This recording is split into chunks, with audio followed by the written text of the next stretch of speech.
Ok, donc la diffusion a commencé. Alors, bienvenue au Food Hotel Tech Live.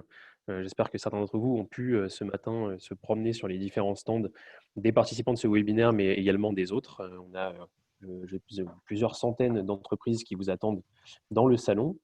Alors, merci à tous également d'être présents, d'avoir trouvé le temps d'assister à ce webinaire, de vous connecter, de participer. Alors, même si on ne peut pas se rencontrer physiquement, on essaye de faire au mieux et donc d'être avec vous, avec ces superbes fonds d'écran du Food Hotel Tech pour faire tout comme si on y était. Alors, pour rappel, hein, tous les exposants vous attendent encore une fois après la conférence. Il y a des salons virtuels qui sont accessibles avec un seul clic, avec une option pour les plus jeunes d'entre vous qui peuvent donc passer par une roulette qui va vous faire rencontrer quelqu'un au hasard. Donc, ça peut être aussi l'occasion de découvrir des entreprises de manière aléatoire. Donc, n'hésitez pas, s'il y a des joueurs parmi ceux qui assistent à ce webinaire, à cliquer après le webinaire sur la roulette pour pouvoir rencontrer des entreprises. Alors, également, je le précise, il y aura donc 45 minutes d'échange avec les trois sociétés que je vais tout de suite vous présenter, puis 15 minutes de questions. Donc, n'hésitez vraiment pas à poser également vos questions. Vous avez un petit onglet qui est prévu à cet effet. On va traiter donc pendant 15 minutes les questions, un échange de questions-réponses avec donc les participants. C'est le moment, je pense, pour vous, si vous toutefois vous ne connaissez pas les solutions ou si vous ne travaillez pas encore avec, justement essayer de les découvrir en profondeur. Et puis encore une fois, tous les participants ont un stand. Donc voilà, si vous souhaitez rentrer plus dans le détail, vous pouvez après les retrouver. Il y a également une checklist à récupérer. Alors, je pense qu'on va vous mettre le lien dans la discussion. Il va y avoir une discussion sur laquelle vous allez pouvoir donc, poser vos questions, mais également récupérer le fameux lien pour la checklist. Alors, la checklist a été faite avec donc EasyList, Use et Snapshift. Assez rapide, hein. C'est vraiment le but, c'est vraiment de vous fournir quelque chose qui peut vous aider pour voilà, vérifier si vous êtes… si vous pouvez optimiser dès à présent certains de vos fonctionnements en interne. Et donc, on va pouvoir maintenant commencer. Alors, pourquoi ce sujet? Pourquoi on nous a demandé d'intervenir aujourd'hui sur la digitalisation du secteur? La technologie dans le secteur de la restauration fait parler d'elle depuis plusieurs années. On a vu des labels comme la Foodtech se créer. Il y a des entreprises qui se créent, alors chaque jour, je ne sais pas, mais de plus en plus de petites entreprises qui se créent dans ce secteur-là, à chaque fois des applications, des systèmes numériques sur ordinateur, sur tablette.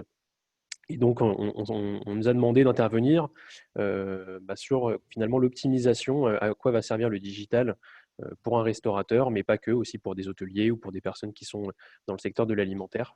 Alors, pour échanger avec moi, aujourd'hui, donc, trois sociétés, Snapshift, Bonjour. Use et Bon. EasyList. Bonjour à tous. Alors, Snapshift avec Nelly. Est-ce que Nelly, rapidement, tu peux donc te présenter, nous expliquer en quelques mots d'où vient Snapshift, combien vous êtes et ce que vous faites aujourd'hui? Ok. Bonjour à tous déjà. Alors Snapshift, on existe nous depuis 2016, donc ça fait 4 ans. Et en fait, on propose une solution digitale de gestion du personnel et de planification pour le secteur justement hôtel, café, restaurant. Aujourd'hui, on est une quarantaine et on est basé sur Paris. Si je raconte un peu le début de Snapshift, le storytelling comme on dit, en fait Snapshift a été pensé et créé par Olivier Séverin, donc le fondateur qui lui-même venait du web, de la tech, et il s'est lancé à un moment et sur Paris il a ouvert une chaîne de bar à jus de fruits. Et donc, du coup, il devait s'occuper de toute la gestion du personnel, du planning, de la préparation de la paye, des contrats de travail, des DPAE. Et il y passait un temps fou. Et du coup, il s'est dit, mais est-ce que je n'ai pas mieux que du Excel et que du papier? Est-ce qu'il y a des solutions peut-être qui existent en France? Parce que lui venait des États-Unis et donc il y avait un certain nombre de solutions. Mais malheureusement, elle ne pouvait pas être adaptée en France parce qu'il n'y avait pas justement la convention collective de la restauration française. Et donc, du coup, il s'est dit qu'il allait reprendre ses premiers amours et du coup, reprendre avec la tech. Et du coup, c'est comme ça qu'est né finalement Snapshift. Donc, nous, aujourd'hui, on va aborder justement tous les restaurateurs, donc du restaurant d'une dizaine de salariés au groupe avec plusieurs restaurants. Et on a un objectif, finalement, c'est de faciliter la vie de tous les collaborateurs, donc des RH, des gérants, des directeurs, des managers. Et dans les grandes lignes, en fait, on vient remplacer votre Excel, le bon vieux Excel, en proposant un outil qui permet de planifier les équipes intelligemment, rapidement et surtout dans le clou de la convention collective et de les communiquer aux collaborateurs. On va aussi vous permettre de suivre et d'anticiper vos ratios de productivité de votre masse salariale au jour le jour et ne plus le subir. On va venir remplacer votre petite calculette et crayon en fin de mois pour générer automatiquement les données que vous allez transmettre à votre comptable. Et on espère gommer toutes les tâches chronophages qu'on peut avoir justement sur toutes les données collaborateurs. Donc voilà, dans les grandes lignes, Snapshift. Et moi, au sein de cette entreprise, du coup, que j'ai rejoint quasi au début, il y a 4 ans, ça va être justement d'accompagner, de comprendre le besoin du client et de l'accompagner dans cette transition justement digitale. Et je me suis spécialisée dans les accompagnements d'enseignes et de franchises. Voilà pour Snapshift. Ok, bah c'est très très clair. On reviendra après par un espèce de jeu de ping-pong pour les participants avec des questions un peu plus précises sur les fonctionnalités de Snapshift. Pour accompagner donc Snapshift, on a la société Use avec Grégory. Est-ce que Grégory, de la même manière, tu peux rapidement nous présenter Use et puis nous présenter ton parcours et ce que tu fais au sein de la société? Sans problème. Bonjour Edgar, bonjour à tous. Donc Use, c'est une société qui est née dans le cloud en 2010. On est né sous forme de start-up et on est issu d'un groupe qui est le groupe ITsoft et qui a 35 ans d'existence en fait dans la dématérialisation de documents et le traitement automatique des flux. Notre idée en fait, c'était de pouvoir démocratiser la dématérialisation puisqu'historiquement en fait, pour pouvoir avoir un circuit de démat avec l'intelligence artificielle, il fallait investir dans des serveurs, il fallait mettre une certaine somme d'argent, il faut avoir des équipes de développement, des cycles de formation plutôt longs. Et l'idée, c'était de simplifier cette étape de dématérialisation avec un abonnement en mode cloud, puisqu'en 2010, c'était suffisamment mature pour proposer cette solution sous forme d'abonnement et qui permet simplement de souscrire et d'accéder tout de suite à sa solution sans mettre en place des équipements lourds, avec une ergonomie qui soit intuitive, facile à utiliser, des cycles de formation courts et qui puisse s'adapter également à l'usage. Donc, en fonction du nombre de documents que vous allez traiter, si vous avez peu de documents, bien la formule d'abonnement va être à très bas prix. Et puis, plus les documents augmentent, plus le coût document va diminuer. Donc, on est autant capable de s'adapter à des petites structures qu'à des grosses structures, donc des petites chaînes ou des grosses chaînes. Et l'idée, ça va être en fait de simplifier le circuit de dématérialisation que vous avez ici. Pour resituer quand même la solution, c'est une solution qui est française. On est situé entre Nîmes et Montpellier, où il fait très beau aujourd'hui d'ailleurs, à Eymark précisément, et on s'exporte même aux États-Unis. Donc ça, c'est juste pour replanter, parce qu'on est assez fiers en fait que une technologie française s'exporte et réussisse outre-Atlantique, donc aux États-Unis et en Angleterre, en Espagne également, sont des marchés que l'on adresse. Le circuit que l'on souhaite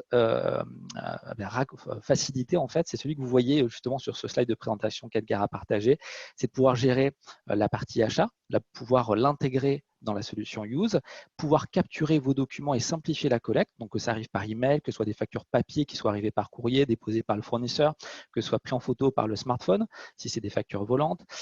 Quel que soit le type de document, l'idée c'est de le récupérer, d'appliquer l'intelligence artificielle, de récupérer toutes les données. Tout ce qui est enregistrement comptable, comptabilisation est automatisé, donc gain de temps pour votre service comptable ou pour votre cabinet comptable si vous travaillez avec un cabinet comptable. Circuit de validation également qui va orienter vers le bon valideur, donc plus besoin de savoir qui doit valider la commande ou la facture, ça oriente automatiquement et ça gère également les paiements et ça envoie la facture et l'écriture à votre ERP pour pouvoir contrôler tout ça et visualiser donc, tous ces traitements qui sont simplifiés. Et le but, voilà, c'est de pouvoir rationaliser ce circuit qui parfois est papier, où on dépose la facture à valider sur le bureau du décideur.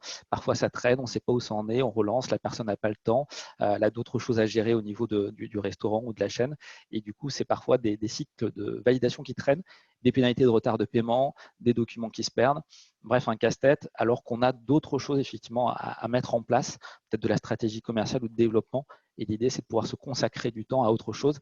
Je pense que c'est d'ailleurs un des points communs à nos solutions. Exactement. On le développera effectivement, je pense, au fur et à mesure. Très clair, très clair. Merci, Voilà. Grégory. Pour me présenter, par contre, parce que j'allais oublier, Oui. mais très rapidement, donc moi j'ai rejoint Use en 2016. J'étais convaincu par cette solution qui était novatrice. On était au début de la digitalisation, de la transformation digitale, comme on dit. Aujourd'hui, c'est un fait commun. Tout le monde y passe, tout le monde voit l'intérêt que ça représente. Et ça fait 4 ans donc, que j'ai le plaisir d'accompagner les entreprises, d'accompagner également les cabinets comptables, parce qu'on est présent chez 9 grands cabinets sur 10. Et aujourd'hui, j'anime beaucoup de séminaires sur la transformation digitale. Et c'est pour ça que j'ai le plaisir d'animer aussi à vos côtés cette thématique. Voilà pour ma présentation.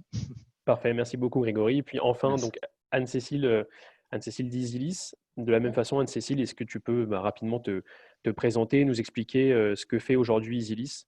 Je sais qu'il y a plusieurs fonctionnalités qu'on voit en ce moment à l'écran. Est-ce que tu peux rentrer un peu plus en détail?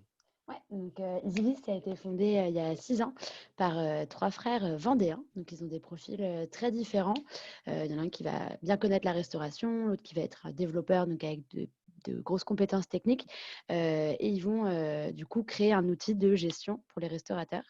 Donc, le siège social est encore en Vendée, à La Roche-sur-Yon. Et aujourd'hui, on est 80 collaborateurs, tout pile, avec les dernières personnes qui nous ont rejoints cette semaine. Et on est basé à Nantes, Paris et La Roche-sur-Yon. Et puis quelques personnes aussi qui sont situées dans d'autres villes en France. Donc, c'est une application digitale pour les chaînes et les groupes de restaurants. Et on a plusieurs modules. Donc, en tant que client, on va pouvoir choisir 1, 2, 3 ou 4 modules et puis les intégrer dans son activité. Donc, le premier module qui est vraiment notre cœur de métier, c'est la gestion et le pilotage des restaurants. Donc, l'objectif, ça va être de maîtriser ses achats, d'optimiser la production. Et ça va être différents écrans qui vont permettre de passer des commandes à nos fournisseurs, gérer nos stocks. Et ces fonctionnalités vont être utilisées par autant des restaurants qui vont tout faire sur place, mais aussi des laboratoires, des cuisines centrales. On va répondre vraiment à plusieurs types de besoins. On a aussi un module de supervision du parc matériel. Donc, tout ça, ça va être la maintenance des équipements. Donc, on va pouvoir intégrer tout le matériel qu'on a sur nos différents sites pour optimiser, encore une fois, les coûts d'intervention, de renouvellement, tout ce qui va nous permettre, du coup, de bien gérer tout ce qui va être investissement sur les équipements. On sait qu'en cuisine, ça va être des investissements qui vont être très lourds. Mais ce module-là, on va aussi intervenir sur des secteurs plutôt de loisirs, d'hébergement aussi. On a un outil de mesure d'analyse des déchets. Donc, on a créé des balances pour du coup avoir des poubelles connectées qui vont nous permettre de connaître du coup la quantité de déchets par jour ou sur une période donnée et ainsi viser à la réduire, puisqu'il faut d'abord collecter l'information pour pouvoir ensuite la réduire. Et depuis du coup 2 ans maintenant, on a un module de plan de maîtrise sanitaire multisite qui permet du coup d'intégrer aussi en lien avec tous les autres modules qu'on vient de voir, tout ce qui est PMS pour respecter les réglementations. Donc un outil assez complet. Donc encore une fois, on va pouvoir venir piocher entre les différents modules. On est présent du coup sur plusieurs secteurs, donc historiquement la restauration collective, mais depuis plusieurs années la restauration commerciale et comme je l'ai dit aussi loisirs et hébergement en France et à l'international avec des clients en Europe et aux États-Unis aussi. Donc de mon côté, moi je suis chef de projet, j'interviens chez EasyList pour déployer, former, accompagner nos clients du coup à utiliser l'application sur tout leur périmètre et sur tout leur site et restaurant. Moi donc j'ai toujours travaillé dans la restauration, dans différents groupes ou start-up aussi un peu food tech et donc voilà, j'aide aujourd'hui une vingtaine de comptes plutôt en restauration commerciale à utiliser notre outil. Ok, très très clair. Merci beaucoup Anne-Cécile. Alors pour quitter un peu les présentations et rentrer plus dans le vif du sujet qui nous intéresse aujourd'hui, donc qui est vraiment l'amélioration des process. Et puis bon, on a découvert très rapidement les 3 solutions. On a bien compris qu'on venait tenter de gagner du temps, en tout cas de permettre aux opérationnels de retrouver leur mission première. En parlant d'opérationnel, Nelly, quelles sont les problématiques en fait en RH, en restauration? On parle souvent d'un gros turnover, de problèmes de recrutement, mais je suppose qu'il y en a d'autres.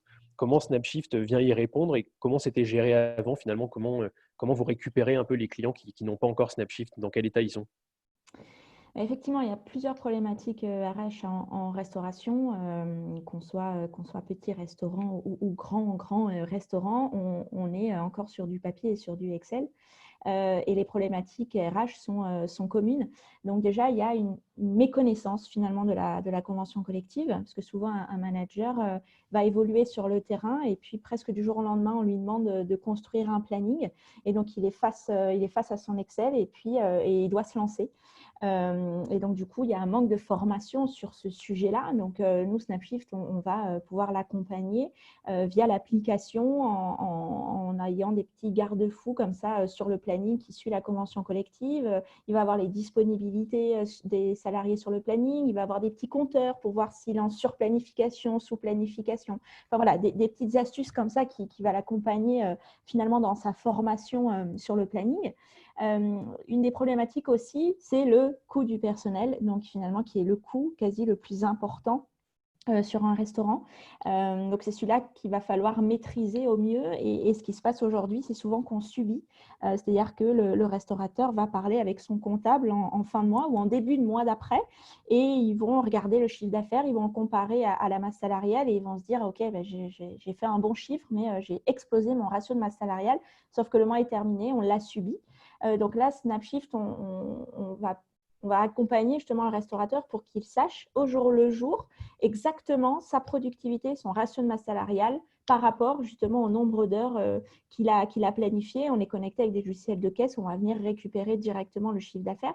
Donc voilà, donc une meilleure maîtrise de sa productivité. Une autre problématique, ça va être la gestion des temps de présence. Parce qu'entre un planning théorique et un planning réel, il y a souvent un gap.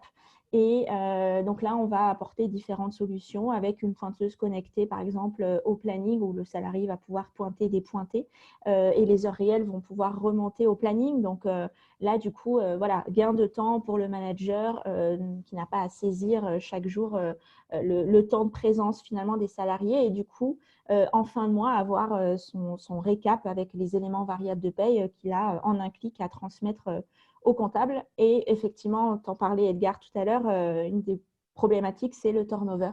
Là, c'est la bataille de tous les restaurateurs. Et donc, on s'est dit aussi peut-être qu'une solution comme celle-ci, où les salariés eux-mêmes sont vraiment acteurs de cette application, voilà, ils vont sentir qu'ils sont dans une entreprise intégrée, moderne, collaborative. Ils vont pouvoir envoyer des messages à leur manager, avoir leur planning en temps réel. Enfin, voilà, d'avoir une application comme celle-ci peut aussi répondre à cette problématique-là de turnover où on veut une adhésion de tous les collaborateurs et une cohésion. Et donc, ça peut passer par là aussi. Voilà. Donc, principale problématique, méconnaissance de la convention collective, turnover, coût du personnel, lourdeur administrative et gestion des temps de présence. Voilà, sur différentes problématiques sur lesquelles Snapshift va pouvoir accompagner le restaurateur. Oui, très clair. Tu en parlais justement de l'image un peu de l'employeur qui justement fait un effort pour ses équipes, qui veut montrer aussi à ses équipes qui se dotent de logiciels pour peut-être leur simplifier la vie. Côté Snapshift, il y a donc la solution aussi pour les employés sur une application, je suppose, où du coup, ils peuvent vraiment tout suivre en temps réel. Ça simplifie beaucoup. Enfin, vous avez des retours des salariés? Parce que Ouais. je suppose que le siège doit être très content d'avoir quelque chose qui simplifie la vie. Complètement. Mais le salarié aussi, enfin, il doit pas, ça lui retire finalement d'aller consulter le planning sur le mur en fin de semaine pour savoir ce qui va se passer la semaine suivante.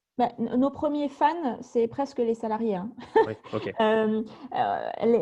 Enfin, tout le monde va être intéressé par notre solution, mais les employés, vraiment, le fait d'avoir une application mobile en ayant en temps réel le planning, s'il y a la moindre modification, ils reçoivent une notif pour dire que le planning est différent, le collaborateur va pouvoir, le salarié, poser ses demandes d'absence, enfin, toutes ces choses-là, avoir une transparence sur ses feuilles de présence, il a accès sur son application mobile, donc il sait exactement finalement ce qu'il va gagner parce qu'il sait ce que le patron finalement a enregistré comme temps de présence. Donc, ouais, c'est vraiment une solution pour le salarié, pour le manager, pour le multi-franchisé qui va vraiment avoir un outil pour piloter justement tous ces établissements dans un dashboard où il va vraiment avoir un visuel sur tout le social et la planification et le temps de présence des collaborateurs. Donc, c'est vraiment une application pensée par des opérationnels pour des opérationnels. Ok, très clair. Bah, merci pour tes explications. Alors pour ceux qui ne connaissent pas Snapshift, enfin du moins pas encore, c'est quand même aujourd'hui, je pense, assez connu sur le secteur. Ils ont un stand, encore une fois, que vous pouvez aller découvrir juste après le webinaire, ou n'hésitez pas aussi à poser vos questions à Annelise sur le quart d'heure de fin du webinaire. Elle se fera un plaisir de vous répondre. Sur l'optimisation du temps, parce que là, Nelly, finalement, ce qu'on comprend à travers, en tout cas moi ce que je comprends, c'est que quand on est manager, on perd quand même beaucoup de temps avec ces tâches administratives. Grégory, c'est la même chose finalement pour les factures. Use vient simplifier ça. On en parlait quand on préparait le webinaire d'aujourd'hui. J'avais la sensation que les managers aujourd'hui courent après un peu la facture, où est-ce qu'elle en est, son cycle de validation. Sur des sites éclatés, c'est encore plus compliqué. C'est ça finalement qui vient simplifier Use. C'est vraiment du temps gagné pour le groupe. C'est exactement ça. Et puis, c'est un point qui est très juste, c'est-à-dire que souvent, sur les restaurants, il y a rarement un seul restaurant, il y a souvent plusieurs restaurants, plusieurs sites, plusieurs activités. Et effectivement, parfois, on court après la facture. La facture, elle est récupérée sur un établissement. L'établissement ne l'a pas transmis au siège qui gère la comptabilité ou au service financier. Elle est perdue. Ça génère des litiges, ça génère des retards, ça génère du stress, des mauvaises relations également avec le fournisseur. Et l'idée, c'est d'avoir quelque chose qui soit effectivement facilitateur de cette transmission de pièces. C'est-à-dire que le fournisseur envoie son document par email, ça arrive directement dans Use, dans l'outil. C'est visible par le service financier ou comptable, c'est visible par le valideur. Je rejoins Nelly sur le fait que du coup, on est sur du temps réel. Et c'est ce qui est demandé aujourd'hui, c'est de pouvoir être réactif, de plus courir après les process, de plus courir après les informations. Donc, l'idée, c'est de centraliser cette information et faire en sorte qu'un outil fasse le travail pour nous. Donc, l'outil va pouvoir collecter. C'est vrai aussi sur des espaces fournisseurs qui n'envoient plus leurs factures, par exemple. Eh bien, Use va être capable d'aller collecter les factures directement, automatiquement, sans qu'on se connecte pour aller chercher, télécharger la facture qui n'est plus envoyée aujourd'hui. Le document papier, il peut être pris par le téléphone portable. Pas besoin d'avoir un scanner ou un gros copieur. On le prend en photo, on l'envoie dans Use. Donc, le livreur fournit sa marchandise, il donne la facture, on la prend en photo, on l'envoie dans l'outil. Elle est validée rapidement. Il faut savoir que le coût de traitement d'un document en termes de temps humain, selon les études, ça représente entre 9 et 20 euros de coût. Donc, c'est un coût qui est relativement important. Il y a derrière les pénalités de retard de paiement. Il y a le manque de visibilité. Il y a parfois le traitement des factures en doublon. On a la facture en papier, on la traite et puis une autre personne la traite parce qu'elle a reçu par email et ne savait pas qu'une autre personne l'avait déjà traité en papier. Donc, c'est parfois aussi des avoirs à redemander, à régénérer. C'est compliqué. Donc, l'idée, c'est d'avoir effectivement une simplification de ces étapes-là, d'avoir les factures qui sont tout de suite disponibles dans l'outil, qui les centralisent. J'ai un cas en tête qui est par exemple les campings Campéole qui traitent autant de l'hôtelier que de la restauration dans leur centre. Eh bien, ils avaient 64 sites éclatés et leur gros problème, c'était de récupérer la facture. Ce n'était pas envoyé dans les temps, la facture se perdait, ce qu'on disait, et parce que notamment le service comptable était centralisé. Et aujourd'hui, en fait, tout arrive chez Use. Il passe dans un petit scanner qu'il envoie dans l'outil directement. Quand c'est reçu par email, ça arrive au service comptable et tout est traité directement. Le valideur n'a plus à se soucier de l'envoyer, il n'y a plus besoin de navette, il n'y a plus les coûts d'affranchissement. Il y a une vision en temps réel. La personne qui a transmis le document peut suivre également des portails fournisseurs. Le fournisseur peut se connecter et voir où en est sa facture, être en proactif sur les litiges. On peut faire les rapprochements des commandes. Donc, par exemple, j'ai géré dans mon outil d'approvisionnement ma Desilis, par exemple, tous mes achats. Je les récupère dans Use et je vais pouvoir matcher la facture avec les commandes que j'ai réalisées. Je vais pouvoir avoir également une GED et retrouver mon document à tout moment. S'il y a 5 ans, j'ai commandé, j'ai reçu une facture et que je suis en litige avec le fournisseur parce que il me semble qu'il y a 5 ans, ce n'était pas du tout les mêmes prix, je peux ressortir la facture, la retrouver facilement. Il y a également les tentatives de fraude. Alors, on n'en parle pas souvent, mais c'est de plus en plus d'actualité aujourd'hui. Vous avez maintenant des fraudeurs, des faussaires qui envoient des fausses factures aux restaurateurs, qui se font passer pour le fournisseur habituel, qui récupèrent une facture existante, qui la modifient, mettent leur RIB par exemple, et récupèrent le paiement. Donc sur des gros achats de stock, ça peut être un détournement qui est important. Mais Use va être capable de détecter que le RIB qui est sur la facture ne correspond pas au RIB du fournisseur, que vous avez un montant anormal qui arrive, alors que d'habitude, vous ne traitez pas ce type de montant-là pour ce fournisseur, que le document a été photoshopé, que les métadonnées du PDF ont été modifiées. Donc tout ça, on est capable de l'anticiper, voire même des fraudes internes, quelqu'un qui modifierait le RIB dans la fiche fournisseur pour récupérer l'argent, une fraude interne, on est capable de le voir également. Donc c'est tous ces problématiques-là de temps, de simplification de la collecte du document, du traitement, de visibilité, savoir où est la facture, qui la valide, est-ce qu'il y a un litige en cours? Si oui, je vais faire le maximum pour régler mon litige fournisseur pour pas que ça me bloque mes prochains approvisionnements. Ça va être également de pouvoir avoir un reporting aussi, de savoir combien de dépenses on a réalisées sur tel fournisseur sur telle période. Et c'est toute cette simplification qu'on souhaite amener à travers un outil qui, encore une fois, ne nécessite pas d'installation. Il n'y a pas de logiciel à installer ou de choses comme ça. Vous connectez à votre navigateur et vous accédez à vos factures directement. Voilà, l'idée, donc, c'est vraiment la simplification à travers une interface qui soit intuitive aussi. C'est l'objectif aujourd'hui, comme disait Nelly, c'est d'attirer aussi de nouveaux recrues en facilitant le travail. Donc, quelqu'un qui rejoint votre activité, votre restaurant, votre chaîne, et vous lui dites, on a simplifié les process administratifs qui souvent sont rébarbatifs, oui. Ça va effectivement donner plus d'intérêt à venir dans une entreprise qui est moderne, qui dégage du temps à ses salariés pour d'autres choses qui sont plus cœur de métier. C'est un élément différenciant. Voilà, c'est facilitateur et différenciant. Oui, très clair. Très clair. Et c'est sûr que ça doit être plaisant hein, pour la partie comptable ou toute la partie qui est amenée à travailler, à mon avis, avec ce circuit de récupération d'informations, de factures, d'avoir un outil comme le vôtre, ça doit nous permettre de gagner un temps qui est précieux.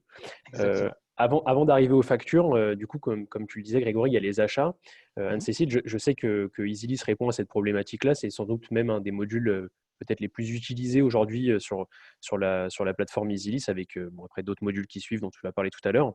Euh, Pourquoi on vient chez EasyList? C'est quoi la problématique numéro un des restaurateurs qui viennent toquer à la porte d'EasyList et que toi, tu vas accompagner ensuite sur leur déploiement? Ouais, alors effectivement, souvent la fonctionnalité pardon, la plus utilisée, ça va être le passage de commande et la gestion du stock. C'est un peu la clé d'entrée. On va commencer par ça puisque, aujourd'hui, il y a beaucoup de restaurants ou de restaurateurs qui, passent encore leurs commandes, par téléphone, par SMS.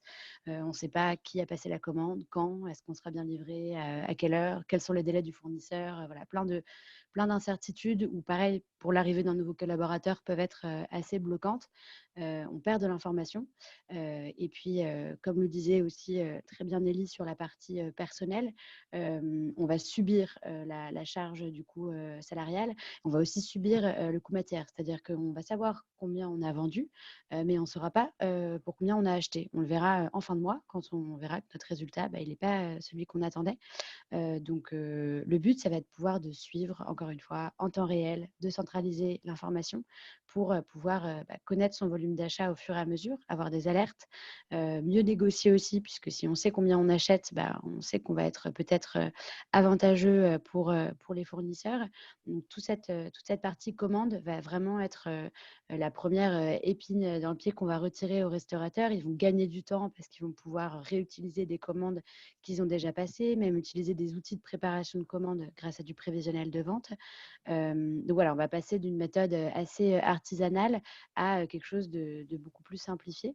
Et puis vraiment gagner en rentabilité, que ce soit dans la gestion des avoirs, donc, puisqu'on va pouvoir aussi réaliser le contrôle à réception, donc pouvoir suivre très, très facilement une demande d'avoir qui aurait été envoyée automatiquement du coup par email depuis notre application, mais aussi connaître vraiment sa marge brute. Nous, on a un client qui, après avoir rentré tous ses coûts dans EasyList et rentré ses recettes, s'est rendu compte en fait qu'il ne vendait pas ses recettes au bon prix. Donc en fait, il y avait toute sa carte à revoir, puisque l'objectif de marge, alors il perdait pas de l'argent, hein, mais il gagnait pas autant qu'il pensait gagner.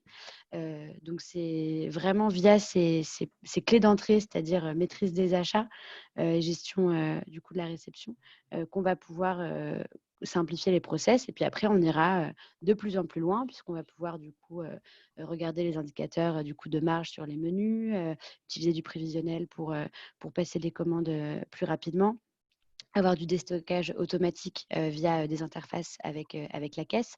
Donc, tout ça dans un objectif effectivement de simplifier puisque un équipier sur un restaurant n'aura plus besoin de faire son inventaire en allant recompter à chaque fois combien de bouteilles de vin il lui reste, puisque au fur et à mesure du mois, on aura décompté les verres de vin, les bouteilles, etc. pour vraiment arriver à un stock théorique et mieux contrôler les écarts et donc mieux contrôler son résultat à la fin. Oui, très clair. Ça aide, je suppose, encore une fois, aussi, quand on a plusieurs restaurants, on ne peut pas être partout, au même style que Use ou Snapshift, hein, ça centralise bien toutes les informations. Ça permet peut-être à quelqu'un qui a plusieurs affaires de suivre exactement ce qui se passe sans être présent physiquement. Tout à fait. Nous, on s'adresse, je vois qu'il y a une question sur la taille de l'entreprise, plutôt du coup à des multisites, puisque voilà, c'est vraiment pour pouvoir gérer plusieurs établissements et ne pas perdre d'informations, c'est-à-dire voir entre tel ou tel restaurant, celui qui a surstocké, celui qui a plus commandé que l'autre, celui qui a mieux performé, afin du coup de prendre exemple, mais aussi de pouvoir dupliquer du coup la rentabilité des concepts pour demain ouvrir d'autres restaurants et puis être sûr du coup de bien piloter sur chaque établissement sans forcément être présent. Un des gros plus, c'est le chef qui va dire super, j'ai plus besoin d'être dans ma cuisine pour passer ma commande puisque en fait je sais combien j'ai en stock. Bon, il y en a qui vont pas aimer non plus parce que une fois qu'ils sont chez eux, ils veulent plus travailler. Mais celui qui va être gérant ou c'est son affaire, ça va lui un peu le soulager quand même de pouvoir faire sa commande dans le métro, tranquille en rentrant chez lui et être sûr d'avoir la marchandise le lendemain, quoi. Oui, et puis de pouvoir partir en vacances en laissant les clés d'Easylis à son second potentiellement. Ouais, tout à fait. Ok, très, très clair. Alors, je suppose qu'il y a quand même un léger frein finalement, peut-être pour les gens qui nous écoutent. On est actuellement presque une centaine sur le webinaire. C'est comment on est accompagné dans ce changement. Je sais que Nelly, on avait préparé en amont. Je sais que vous accompagnez, vous, vos clients finalement dans cette transition digitale. Alors, on parlait tout à l'heure de l'utilisation d'Excel. Il y en a peut-être même qui n'utilisent pas spécialement bien Excel ou qui n'utilisent même pas d'outils digitaux. Comment ça se passe du coup si demain, moi, je rejoins Snapshift? Comment se passent mes débuts? Comment je suis accompagné de votre côté? Par la formation. Oui, Voilà, après, comme je l'ai dit, on a voulu une application simple, intuitive, mais la formation, l'accompagnement, voilà, rassurer, accompagner au changement. Donc, effectivement, par la formation, ça fait partie de notre package. Et aussi, du coup, nous, souvent, ce qu'on propose, c'est si on est un groupe de restaurants, donc avec plusieurs restaurants, on va proposer de tester la solution sur un restaurant pilote. Et puis, on va choisir un manager. Donc, soit un manager déjà un peu geek, un peu connecté, friand des applications comme les nôtres et du coup, qui va jouer le jeu et qui va regarder par lui-même. Presque lui, il n'a pas besoin de formation. Et donc, du coup, il va tester dans tous les sens et il va trouver ça, du coup, on l'espère bien. Ou sinon, un manager qui, dans le groupe, a du poids, on l'écoute. Il va être le sponsor, finalement, l'ambassadeur. Donc, voilà, souvent, ce qu'on propose, nous, c'est de tester sur un restaurant et si ça se passe bien, du coup, le déployer sur le reste de l'enseigne. Ce qui fonctionne bien aussi, et je pense que toutes les applications, en tout cas de plus en plus le font, c'est un chat. Un chat et il n'y a pas des robots derrière, c'est souvent des vraies personnes, une vraie équipe dédiée pour accompagner, fidéliser, former les clients. Donc, on parlait tout à l'heure des managers qui avaient peu ou pas de connaissances RH, par exemple, mais ça peut être sur tout autre sujet. Et bien là, du coup, il va être rassuré parce qu'il va pouvoir poser des questions en direct dès qu'il est connecté sur tel ou tel sujet, donc sur le produit, mais pas que, sur la convention collective, sur le droit du travail, enfin tout un tas de sujets. Et donc là-dessus aussi, il voit l'intérêt justement d'une solution connectée et digitale et d'avoir voilà, la réponse à ces questions instantanément finalement. Donc effectivement, la formation, tester sur un restaurant avant de les déployer pour qu'il y ait un ambassadeur et cette fameuse bulle de chat pour répondre en direct aux différentes problématiques. ok, Voilà très, très comment on clair. accompagne. Oui, donc avec un site pilote, hein, si je résume bien, donc un site pilote où la personne est plutôt sensible à la technologie, qui après va pouvoir être l'ambassadeur de Snapshift en interne et vous aider également à le déployer sur le groupe. C'est ça, pour Exactement, bien ouais, résumer. c'est ça. Ok, très clair. Grégory, pareil, l'accompagnement chez Use, on parlait dans la préparation de la durée des formations qui sont assez courtes chez vous, ça m'avait même surpris. Exactement. C'est combien de temps on a pour prendre en main Use efficacement? Enfin, combien de temps, voilà, si moi et mes équipes demain on décide de passer chez vous, il nous faut combien c'est quoi le délai entre le moment Alors, où c'est vraiment, voilà, c'est vrai, mais c'est la réalité en plus, c'est court, c'est-à-dire que la mise en service, c'est de l'ordre de l'immédiateté, c'est-à-dire qu'on met votre abonnement en route tout de suite, on intègre votre environnement comptable, vos éléments financiers, les axes analytiques, tout ce qui fait que vous allez pouvoir suivre votre activité. Et par exemple, pour donner un ordre d'idée, un administrateur de la solution, Use, il est formé en général en une demi-journée, en 4 heures. Un comptable ou service financier va être formé en 1 à 2 heures. Un valideur, et je m'en souviens bien pour avoir accompagné des chaînes d'hôtels notamment qui sont très connues, j'ai formé des valideurs en une demi-heure. Une demi-heure. C'est-à-dire que l'ergonomie est intuitive. Donc, ils vont cliquer soit sur valider, soit sur refuser la commande, la mettre en attente et éventuellement renseigner la mise en litige. Donc, c'est vraiment ça a voulu être très intuitif, très ergonomique. Donc, du coup, on a des temps de déploiement très, très courts. Et je parlais tout à l'heure de Campéole. Campéole, ils l'ont déployé sur tous les sites en 2 mois, 64 sites en 2 mois.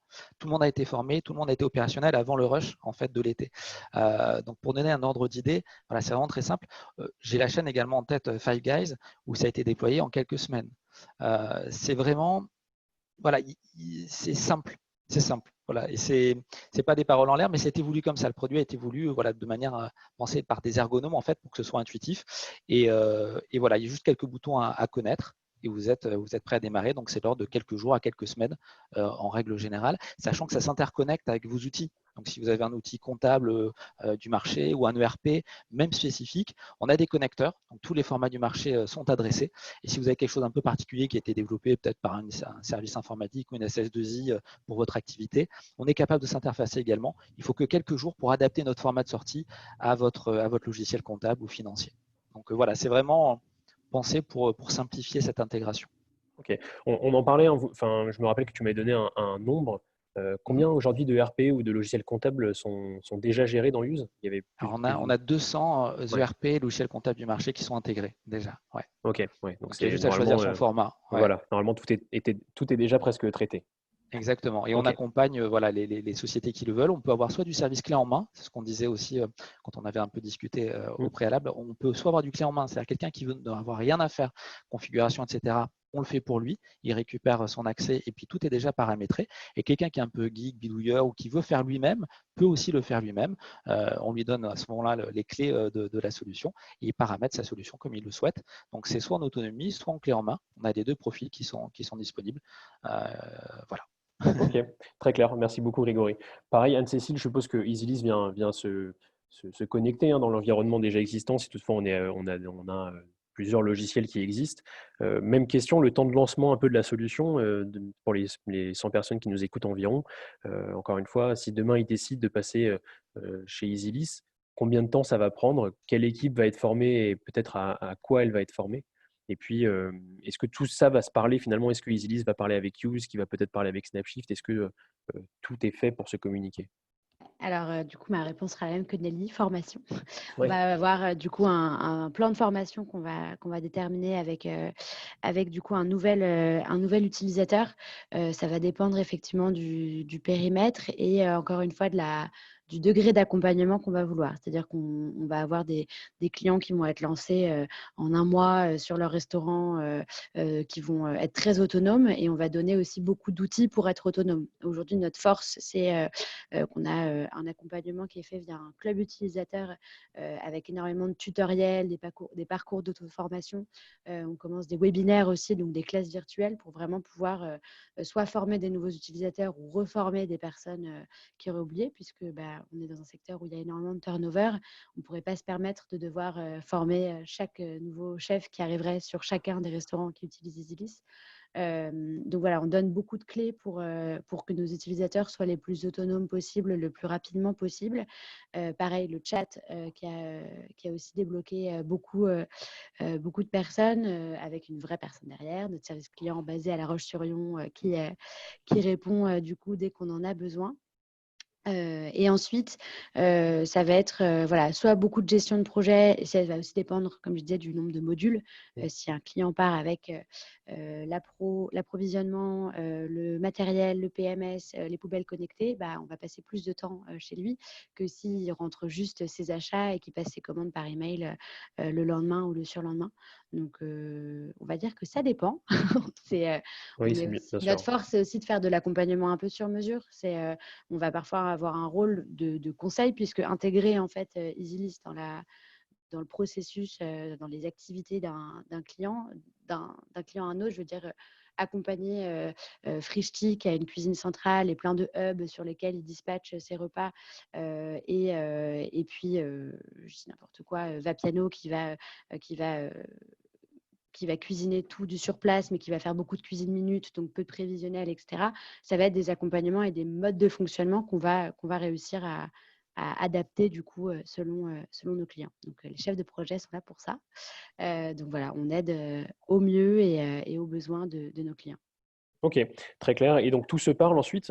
Potentiellement, je peux retrouver dans EasyList mes informations de Snapshift, sur une journée. Tout à l'heure, Nelly parlait l'interface entre Snapshift et les caisses pour retrouver le chiffre d'affaires et le nombre et le coût, le coût salarial en face. Est-ce que dans EasyList, de la même façon, je peux me connecter potentiellement avec Snapshift et mes systèmes caisses pour avoir tout en Ouais, un? alors nous, les interfaces qu'on va déployer le plus souvent, ce sont effectivement les caisses, puisque avoir le déstockage automatique et donc la remontée des ventes dans EasyList, c'est souvent la priorité numéro une, en tout cas en restauration commerciale, puisque le but du coup, c'est de passer ses commandes, rentrer dans son stock les articles.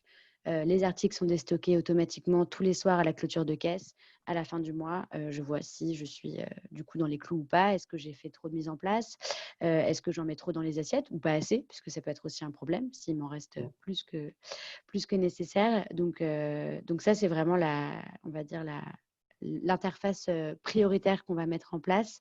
Le deuxième chantier, c'est avec les fournisseurs, puisque du coup, nous, on est une plateforme d'achat. On va aussi vouloir que les fournisseurs puissent récupérer les commandes qui seront envoyées, mettre à jour les bons de livraison pour encore faire gagner du temps du coup à nos utilisateurs. Donc voilà. Et après, facturation, donc avec des logiciels tels que Use pour effectivement pouvoir valider les réceptions, les factures et qu'elles soient envoyées automatiquement dans Use. Sur le RH, c'est un chantier qu'on doit encore aborder. On intègre aujourd'hui des coûts, donc des frais de base salariale pour pouvoir avoir un outil de pilotage centralisé. Donc, dans EasyList, on va avoir le coût matière, le chiffre d'affaires via la caisse et donc de pouvoir intégrer aussi ce coût salarial. Aujourd'hui, on n'a pas d'interface directe avec eux, mais on peut en parler après. Pourquoi pas? Ok, ça marche. Après, Alors, moi, je voudrais juste oui. revenir, Edgar, enfin, c'est effectivement ce que disait Grégory et du coup Anne-Cécile. On a parlé beaucoup de formation, mais finalement, nous, presque, si on fait bien notre job, nous, les solutions, c'est que les clients ont de moins en moins besoin finalement de formation et que l'application, entre guillemets, est tellement bien faite qu'ils se connectent et presque d'eux-mêmes avec les tutos, avec les guides aides ou avec leur sensibilité, vont pouvoir justement intégrer la solution. Donc, pour rassurer, en fait, on va accompagner, on va former, mais normalement, on a des solutions assez intuitives et ergonomiques pour qu'il y ait moins de temps de formation et aller tout de suite dans le concret. Et si on se crée un compte, 2 heures après, on l'utilise, quoi. Ouais, Ok. la formation est aussi là pour la conduite du changement vraiment Ouais, pur et dur. Quand on va avoir des utilisateurs, on leur met du coup EasyList dans les mains, on va peut-être avoir parfois un peu de réticence. Donc le but, c'est d'être là pour dire vous n'êtes pas tout seul, il y en a plein pour qui l'ont rassurer. fait. Ouais. On va voir ça ensemble. Et puis après, d'avoir les supports derrière pour pas se sentir tout seul. Grégory, je t'ai entendu commencer à répondre. Oui, non, mais j'allais dire, c'est plus Oui. intéressant ce qu'il y a. C'est vrai que c'est surtout pour répondre aux objections que peuvent avoir les personnes quand il y a un nouvel outil. Souvent, on a une résistance au changement. Cette résistance au changement, elle est humaine et naturelle. Dès qu'on change l'environnement de quelqu'un, il est perturbé. Il se dit, mais ça va me prendre plus de temps, etc. Je ne vais pas gagner du temps, etc. Ce qu'il faut, c'est juste un changement d'habitude qui prend un petit peu de temps au démarrage, mais qui en fait gagner beaucoup par la suite. Et souvent, l'utilisateur ne le voit pas. Et même nous, à titre personnel, ça nous arrive de changer de CRM ou d'outil. Et c'est vrai qu'il faut reprendre des habitudes. Mais c'est toujours dans une perspective de gain. Donc, il faut vraiment avoir l'esprit ouvert là-dessus. Et c'est aussi notre rôle d'accompagner les entreprises qui ont besoin de chefs de projet ou de formateurs qui vont guider les utilisateurs, les rassurer quelque part en leur expliquant que c'est pas compliqué, voilà où ça se trouve, vous allez gagner du temps, on prend un peu de temps ensemble, mais vous allez voir que vous allez optimiser votre temps d'utilisation et qu'au final, le temps que vous allez investir, pour moi, c'est de l'investissement du temps, c'est pas de la perte de temps, les formations, c'est de l'investissement. Vous allez investir quelques heures, un jour, 2 jours, mais vous allez en gagner beaucoup in fine. Dans les jours, dans les mois qui vont suivre, vous allez gagner du temps. Vous allez vous dégager du temps pour autre chose et vous allez voir que ce qui était rébarbatif, que vous aviez intégré dans votre environnement, qui vous semblait normal, ne le sera plus et que vous allez pouvoir vous consacrer à d'autres choses. C'est ça l'idée. Et c'est vrai que la formation, elle est là aussi pour rassurer. Ça m'est arrivé de répondre à des appels d'offres où les gens m'ont dit il n'y a pas assez d'accompagnement. Votre solution, elle me fait peur. On a rajouté de l'accompagnement et de la chefferie de projet parce que les gens ont besoin de ça. Voilà. Mais ça ne veut pas dire que la solution est complexe. Ça veut simplement dire qu'il y a des environnements qui ont besoin de plus d'accompagnement que d'autres. Voilà. Oui, très clair. Rassurons les participants là-dessus. Ouais. Ok. Nelly, du coup, je dirais pas le mot de la fin parce qu'il nous reste encore quelques minutes, mais aujourd'hui, c'est devenu indispensable, tu penses, le digital en restauration, ou je peux encore, moi, avoir un restaurant voilà, sans spécialement d'outils ou sans spécialement d'utiliser des différentes plateformes. Alors, pas spécialement celles qui ont été citées, mais même ne serait-ce qu'Excel. Est-ce que je peux me débrouiller quand même sans? Ou finalement, aujourd'hui, c'est devenu quand même de plus en plus compliqué? Tout peut se faire. On peut après, voilà, on l'a dit tout au long de ce webinaire, nous, notre leitmotiv à tous, c'est de vous faire gagner du temps pour vous recentrer sur votre essentiel à vous. Et en tant que restaurateur, c'est développer son chiffre d'affaires, fidéliser sa clientèle, etc. Et donc, du coup, essayer de limiter au maximum toutes les tâches chronophages. Donc, voilà, essayez et vous verrez justement la différence entre un Excel et notre type de solution. Et puis après, on l'a vu aussi avec là, ce qui s'est passé, la crise, etc. Finalement, ce qui en ressort, c'est la prime à l'agilité. Voilà, il faut savoir rebondir, il faut savoir se connecter, il faut savoir communiquer, il faut savoir rebondir. Donc finalement, c'est ça qu'on va retenir de positif de cette crise, donc cette fameuse prime à l'agilité. Et finalement, c'est souvent un investissement minimal parce qu'on l'a dit, toutes nos solutions se connectent les unes entre les autres. Donc, on va avoir une tablette, on va pouvoir avoir les différentes solutions. Voilà, donc ouais, je dirais prime à l'agilité et se doter d'applications. Alors, souvent, les restaurateurs ils disent « Ouais, mais vous faites tous des solutions, etc. » Ouais, mais voyez ce que vous y gagnez. Du temps, le temps, c'est de l'argent. Et voilà, c'est pas, on n'a pas réinventé, on a juste pris ce que vous utilisiez aujourd'hui, où vous y passiez des heures et comme disait Grégory, votre habitude. Finalement, le plus compliqué, c'est de changer les habitudes. Mais après, une fois qu'on l'a fait, on est content de l'avoir fait. Je dirais peut-être chacun son métier. Finalement, un restaurateur, il ne peut pas, comme tu l'expliquais tout à l'heure, Nelly, il ne peut pas être à jour tout le temps sur toutes les dernières réglementations. De la même manière que si on reparle du côté de Grégory, il ne peut pas avoir développé de son côté une technologie comme la vôtre qui peut reconnaître tous les marqueurs sur une facture et réussir à faire des rapprochements rapides. Je suppose que c'est beaucoup de temps chez vous de recherche et développement du côté de Use, ces fonctionnalités-là. C'est intéressant effectivement comme point parce que je ne l'ai pas relevé, mais effectivement derrière tout ça, il y a de l'intelligence artificielle, il y a du machine learning. Ce n'est pas des choses qui s'improvisent, c'est de la R&D. Nous, on investit beaucoup de chiffres d'affaires dans la R&D. On investit 25% pour donner un ordre d'idée. Peu d'entreprises qui investissent autant en recherche. Et pourquoi? Parce que effectivement, l'idée, c'est de pouvoir automatiser au maximum. Et pour ça, il faut des marqueurs qui vont récupérer les informations sur les factures, les numéros de commande, les dates d'échéance, etc. Et ça, c'est un vrai métier. Et le restaurateur, ce n'est pas son métier à lui d'aller effectivement chercher cette information, etc. Donc l'idée, c'est de faire gagner du temps avec une intelligence qui soit efficace, automatisée, rapide et qui remplace ce temps humain sur des valeurs qui sont répétitives en fait, finalement. Il n'y a pas de grosse expertise à avoir pour récupérer une date d'échéance, une date de facture, un numéro de commande. Voilà, donc l'outil va permettre de le faire et c'est vraiment effectivement notre cœur de métier. Je voulais rajouter quelque chose tout à l'heure également, quand j'entendais tout le monde parler, c'est que dans la restauration, dans l'hôtellerie, il y a des rythmes horaires également qui sont très variables. Il y a des gens qui vont travailler le matin, il y a des gens qui vont travailler le soir. Parfois, ils ne vont pas se rencontrer. L'intérêt d'un outil numérique également, c'est de pouvoir travailler chacun à son rythme. L'information va être mise dans l'outil à un moment donné. Si la personne le soir a besoin de l'info, elle l'aura dans l'outil. Elle n'a pas besoin d'appeler la personne qui a travaillé le matin, la déranger chez elle, etc.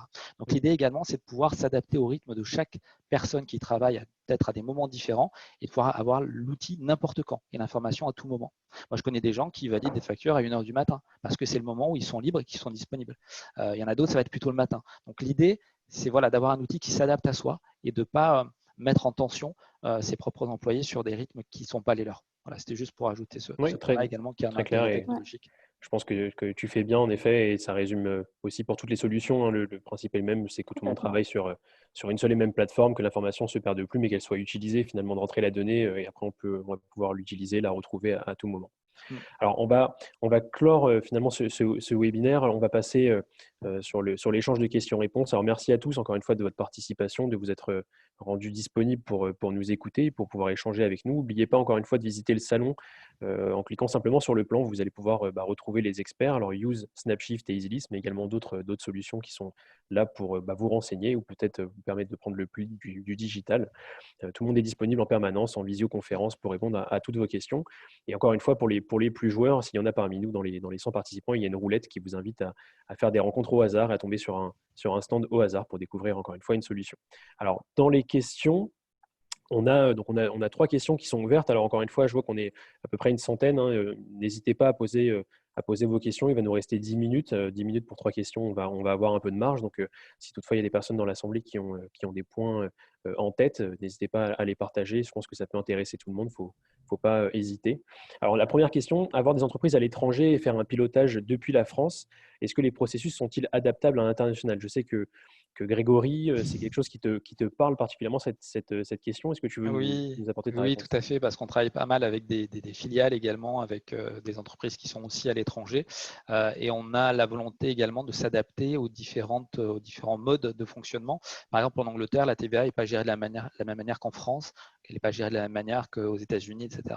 Donc l'idée, c'est d'avoir un outil qui soit centralisé, mais qui s'adapte effectivement aux contraintes du pays. Et donc pour ça, on a des TVA qui sont ajustés, on a des modes de fonctionnement qui sont ajustés. Les processus de validation peuvent être différents d'un pays à l'autre. Et nos interfaces sont en multilangue. Donc, on peut avoir de l'anglais, du français, de l'espagnol, etc. Donc, l'idée, c'est de s'adapter et c'est complètement pris en compte, effectivement. Pareil, Anne-Cécile, du côté d'Isilis, tout à l'heure, tu expliquais qu'on avait des clients en Espagne, en Suisse, à Ouais, l'international, sur les États-Unis. tout C'est à fait. quelqu'un qui souhaite gérer tout depuis la France, c'est possible? Alors, soit tout depuis la France, soit avoir des Mm. activités en France et aussi à l'international. Donc, effectivement, l'objectif, c'est de pouvoir centraliser ces données. Donc, oui, c'est possible. Et en tout cas, on va dans ce sens. C'est un de nos gros challenges aussi pour les prochaines années. Donc, aujourd'hui, on a des clients qui vont gérer plusieurs activités dans plusieurs pays. Et c'est tout à fait possible puisqu'on va pouvoir comparer les volumes d'achat, également gérer des produits fournisseurs qui sont différents d'un pays à un autre, des fournisseurs qui vont être différents aussi, des langues de fournisseurs qui seront Mm. différentes. Donc voilà, on peut le gérer et c'est le cas puisqu'on a France, Royaume-Uni, France, États-Unis, Luxembourg et Suisse. On a déjà la langue qui nous rapproche, mais pas forcément la monnaie ou les mêmes taxes. Donc oui, oui, c'est tout à fait adaptable et puis on va dans ce sens puisqu'on a de plus en plus de demandes dans ce sens. International. Ouais. Ok, Nelly, pareil, côté Snapshift, demain j'ai des restaurants en France et en Espagne ou en France et Ouais. en Angleterre. Ça nous arrive déjà, comme disait Anne-Cécile, en fait, Mm. le cœur est en France, mais du coup, une enseigne va se développer, va ouvrir des points de vente en Belgique, en Espagne, etc. Donc, on va les accompagner. Finalement, un planning, ça reste un planning. Après, effectivement, nous aussi, on tend à aller vers l'international. On a déjà un petit peu commencé.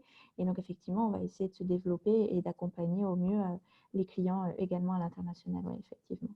Ok, très clair. Bah, merci pour vos 3 réponses. La question suivante, comment protégez-vous les données? Alors, je pense qu'on va faire la même chose, hein, chacun va pouvoir répondre. Anne-Cécile, comment les données sont protégées côté Isilis? Alors nous, du coup, tous nos serveurs sont hébergés en France. Chaque utilisateur a un accès, du coup, mot de passe et identifiant à son nom. On a des sauvegardes qui sont régulières. Donc tout est interne, en fait. Après, ce Mhm. sera peut-être des questions qui vont dépasser ma compétence Au niveau purement chef de projet. Mais Au niveau de l'hébergement des données, c'est on va dire chaque société va avoir va être séparée ou elles vont Oui, être. on n'est pas Ouais. sur un SaaS, donc on est sur des environnements dédiés. Donc toutes les données sont personnelles, c'est-à-dire que vous ne partagez pas les mêmes données ou même vos prix d'achat, puisque ça vont être différentes d'un restaurant à un autre, ou même vos restaurants entre eux ne voient pas forcément ce qui se passe sur un autre restaurant. Vous pouvez en donner le droit ou pas, mais donc tout ça est isolé et cloisonné pour que vraiment vos données restent utiles là où elles doivent être, quoi. Ok, donc pour résumer, sur l'organigramme finalement de la solution, le client va pouvoir définir en fait qui a le droit de voir quoi, mais également sur là où va être hébergé ces données, ça va être un environnement qui est complètement fermé, où il n'est pas Tout du à tout fait. sur le même serveur, si je puis dire, sans Ouais, rentrer dans les termes techniques, mais qu'un autre client. Ok. exactement. Grégory, du côté de Use, c'est le même type de fonctionnement, c'est quelque chose qui finalement ça se ressemble ou c'est géré Alors, différemment chez vous? c'est pas le même mode de fonctionnement, mais c'est les mêmes normes de sécurité. Donc, toutes les données qui vont transiter en fait vont être chiffrées. Donc, c'est-à-dire Ok. que même si vous êtes dans le bar du coin en train de travailler sur un Wi-Fi public, vous allez pouvoir travailler de manière complètement confidentielle puisque tout va être crypté en fait quand ça va passer. Donc, c'est pas en clair. Ensuite, ça arrive sur des serveurs qui sont des serveurs hébergés en France, de la même manière que Easylis, pour une question de souveraineté numérique, et puis qui vont être redondés également d'un serveur à l'autre, pareil, toujours en région parisienne. Pour vous donner même un ordre plus granulaire, c'est hébergé sur des plateformes Microsoft Azure qui sont cryptées, qui sont même certifiées données de santé. C'est les normes de cryptage les plus hautes. Chaque base de données est cloisonnée. Donc, on est effectivement, nous, par contre, en SaaS, mais on a l'habitude du SaaS, on travaille depuis longtemps dessus. Et chaque base de données est complètement étanche vis-à-vis d'autres bases de données clients. Donc, on ne peut pas voir les informations d'un autre client. C'est crypté de manière complètement différente. C'est redondé également. Donc, on a une sauvegarde qui se fait en temps réel, plus un backup également de secours sur bande. Et puis, on a également, je crois que je l'ai dit, conformité RGPD. Je ne sais plus si je l'ai dit ou pas. Je ne l'avais pas dit. Conformité RGPD, donc toutes les données que vous mettez dessus, pour vous rassurer, sont effectivement conformes à RGPD. Il n'y a pas de traitement des données que vous posez dessus. On n'y a pas accès non plus. Donc, elles sont complètement en conformité avec la nouvelle réglementation. Ok, très clair. Et pareil, Nelly, Snapshift, les données. Presque tout pareil. Désolé, à la fin, c'est dur. Non, À la fin, c'est redondant, mais non, mais c'est. Tu l'as dit mieux que je ne l'aurais dit. C'est vrai. Bon, Grégory a bien Donc, résumé. non, très bien. RGPD aussi, différents droits et accès qui s'affinent d'un salarié à un administrateur de compte. Nous, on va conseiller peut-être de rajouter une petite ligne dans l'avenant de contrat pour dire que le restaurant a mis en place une solution digitalisée des ressources humaines.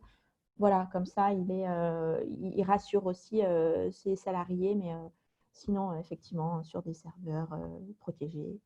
Ok. Et alors, la dernière question ouverte, tournée pour Isilis, mais je pense que ça peut être également intéressant pour les autres. Dans le cas d'une relation donc franchiseur-franchisé, l'intégration de nouvelles références des matières premières peut-elle se faire en centrale par le franchiseur? Elle peut se faire par le franchisé? Est-ce qu'on peut valider quand même quand c'est fait par le franchisé? Est-ce que le franchiseur peut valider?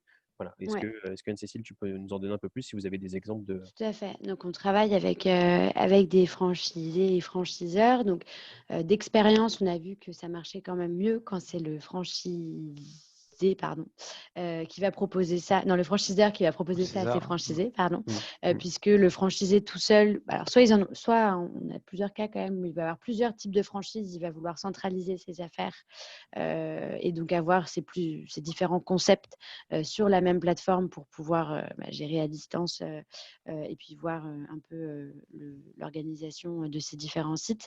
Et sinon, le franchisé peut effectivement proposer du coup son catalogue de produits, on va dire négocier avec les fournisseurs avec qui il a l'habitude de travailler et le mettre à disposition des franchisés. Et par contre, toujours une liberté pour le franchiseur de créer ses propres articles, d'aller… Cette possibilité, on la laisse ou pas, puisque certains franchisés n'ont pas donné la possibilité et d'autres oui, vont pouvoir créer leurs propres articles puisqu'ils vont aller chercher leurs fruits et légumes chez le producteur du coin. Le but, c'est pas du tout de verrouiller non plus. Mais donc, c'est tout à fait possible de mettre en place ces outils-là. Ça va permettre de comparer d'une franchise à une autre, du coup, la performance de ces différents établissements. Et puis, même pour le franchisé, c'est aussi un gain de temps sur l'information qui va mieux circuler entre, du coup, le franchiseur et lui, des prix qui seront mis à jour régulièrement, des informations sur les nouvelles références, tout ce qui peut être utile dans la vie, du coup, de cet établissement.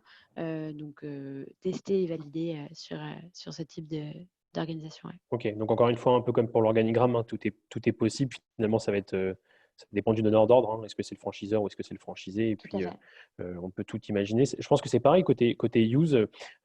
Si jamais le siège veut se doter de use, mais peut-être que les franchisés ne le souhaitent pas, ou alors s'ils le souhaitent, comment ça se passe de votre côté quand on adresse une franchise? C'est complètement libre, effectivement. Soit c'est le groupe qui le prend, effectivement, et qui propose aux franchisés de l'utiliser sans obligation. En général, ça se passe comme ça. Effectivement, c'est l'attrait de la solution qui va pousser les franchisés à le faire. Parfois, il y a des prérogatives où on va imposer l'outil. Ça marche quand même rarement mieux. Ça marche moins bien même, on va dire. Mais l'idée, effectivement, c'est que le franchisé peut l'utiliser lui indépendamment. On a le cas, on a des franchisés qui s'affranchissent du groupe et qui mettent en place la solution. Puis on a des groupes qui prennent la solution pour leurs franchisés. Donc, ça marche exactement dans les deux cas. Chacun est libre effectivement de pouvoir le mettre en place comme il le souhaite. L'outil s'adaptera sans aucun souci. Ok, pareil côté Snapshift. Ouais, nous, pour le coup, on accompagne beaucoup d'enseignes de franchise. Donc, finalement, assez régulièrement, c'est les franchisés qui ont un peu testé finalement dans leur coin pour leur propre point de vente, qui du coup vont en parler aux franchiseurs.